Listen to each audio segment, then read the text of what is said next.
बुंदेली लोक साहित्य और संवेदना के स्वरूप।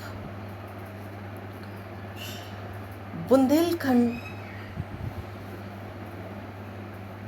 पूरे जनपद के गांवों के हृदय में संरक्षित है, सुरक्षित है। लोक जीवन को अनुपम रत्नों से सजाते संवारते मैंने स्वयं देखा है और उन्हीं से प्रेरणा लेकर अपने पितृपुरुषों के अनुभवों, मान्यताओं, आदर्शों, मूल्यों के संरक्षण के लिए लोक में प्रचलित, लोक द्वारा लोक के लिए समर्पित लोक मानस से तादाद में स्थापित करने का एक छोटा सा प्रयास मैंने किया है। बुंदेली लोक साहित्य और संवेदना के स्वरूप के अंतर्गत किसी भी देश की प्रांतीय भाषाओं का साहित्य उस प्रांत के जनजीवन का प्रतिबिंब होता है। यह साहित्य जनता के जीवन का, उसके हास विलास का, कार्यों और अनुभूतियों का यथार्थ और सरल अंकन होता है। लोक कवि देश, काल, परिस्थितियों को देखकर निर्द्वंद और सहज भाव से साहित्य रचना करता है।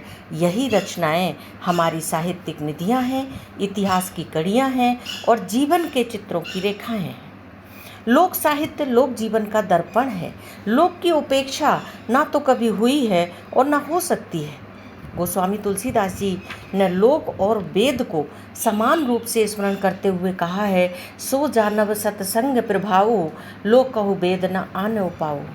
लोक का महत्व सर्वज्ञात है। लोकगीत किसी किसान, किसी युवती के कंठ से वैसे ही अनास निकलते हैं जैसे आदि कवि वाल्मीकि के मुख से श्लोक निकल पड़ा था। शिष्ट काव्य का सौंदर्य परिष्कृत होता है, पर लोकगीतों का प्राकृत। लोकगीत यदि स्वतः फूटकर वह चलने वाली धारा है तो शिष्ट काव्य इसी से निकालकर बनाई गई सुंदर नहर। जब किसी वस्तु में ऐसी शक्ति हो कि वह अनायास लोगों को मोह ले तो उसे हम रमणीय कहते हैं। बच्चे चाहे सुंदर हों या कुरूप, पर उनमें एक ऐसा सौंदर्य होता है जो सभी को आकृष्ट कर लेते हैं। लोकगीतों में भी कुछ ऐसा ही सहज सौंदर्य और रमणीयता छिपी होती है। लोकगीत की सुंदरता तो सामान्य वर्ग के प्रतिदिन की देशी भाषा में ही निखरती है, जिसकी मिठास के लिए कवि विद्यापति कहते हैं, देसिल वैना सब जन मिठा। गाँवों की आम बोली में ग्रामवासियों का साहित्य मौजूद है। भाषा की लोच, मुहावरों की बंदिश, प्रतीकों की ताजगी, प्रतिबिंबों की सादगी और लय की विविधता लोक साहित्य की भाषा के प्रमुख गुण हैं। इन गीतों में प्रकटीकरण की स्वाभाविकता इतनी सौंधी और प्रकृति के से माधुर्य से पूर्ण होती है कि हमें कृत्रिमता का लेश मात्र भी आभास नहीं होता। सजावट क्या है, लोकगीतों के सृष्टा नहीं जानते। भावों की अभिव्यक्ति स्वाभाविक और हृदय से निकली हुई लय के साथ होती है।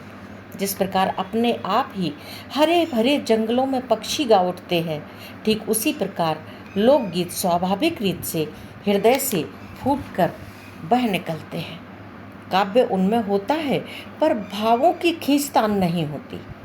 लोकगीत की एक एक बहू के चित्रण पर रीति काल की 100 मुग्धाएं, खंडिताएं और धीराएं निछावर की जा सकती हैं, क्योंकि निरलंकार होने पर भी ये प्राणमयी हैं और अलंकारों से लदी हुई होकर भी वे निष्प्राण हैं। ये अपने जीवन के लिए किसी शास्त्र विशेष की मुखापेक्षी नहीं है, ये अपने आप में परिपूर्ण है। यहाँ की प्रकृति आज भी सौंदर्य से परिपूर्ण है। श्री रामनरेश त्रिपाठी जी ने लिखा है कि ग्राम गीत प्रकृति के उद्गार हैं। इनमें अलंकार नहीं केवल रस है, छंद नहीं केवल लय है, लालित्य नहीं केवल माधुर्य है। प्रकृति जब तरंग में आती है तब वह गान करती है। उसके गीतों में हृदय का इतिहास इस प्रकार व्याप्त रहता है जैसे प्रेम में आकर्षण, श्रद्धा में विश्वास, करुणा में कोमलता। प्रकृति संगीतमय है। ग्रह गण एक नियति कक्षा में फिरकर उसी संगीत का कोई स्वर सिद्ध कर रहे हैं। ऐसा लगता है झरनों का अविराम नाद, पत्तों की मरमर ध्वनि, चंचल जल का कल कल गान, मेघों का गर्जन, पानी का छमाछम बरसना, आंधी की हाहाकार, कलियों का चिटकना, विशुद्ध समुद्र का महारव, मनुष्य की भिन्न भिन्न भाषाएं और विचित्र उच्चारण, खग, पशु, कीट पतंगों, आपकी बोलियों, ये सब संगीत के सहायक मंत्र और तार, स्वर और लय हैं। लोक प्रकृति के उसी महासंगीत को ये लोकगीत सहेजते हैं। बुंदेलखंड जनपद की बात करें तो बुंदेलखंड को प्रकृति का अक्षय वरदान मिला है। विंध्याचल की श्रृंखलाबद्ध ऊंची नीची पर्वतमालाएं, सघन वन कुंज, सरिताएं, कल कल निनाद करते हुए झरने आदि सब ऐसे उपक्रम हैं जिनसे प्रभावित होकर मानव हृदय अपने आप आनंद विभोर हो जाता है। यही कारण है कि इस प्रदेश में प्राकृतिक कवित्व का गुण प्रदान करने की बलवती क्षमता विद्यमान है। यहाँ का दैनिक जीवन गीतों से भरा हुआ है। प्रभात के समय नारियां जब चक्की पीसती थीं, तब उषा काल की शांत, शीतल और सुरभित वायु को मधुर स्वर लहरी से भर देती थी। नारियों के कोकिल कंठों की मधुराई से युक्त ये गीत स्वतः सुंदर कल्पना और गहरे भावों से भरे होते थे। प्रभात के दिन के समय जब गांव के लोग खेतों पर जाते, किसी पेड़ की डाल पर बैठकर गायें चराते या कोई काम करते, तो गीत की ध्वनि सुनाई पड़ती।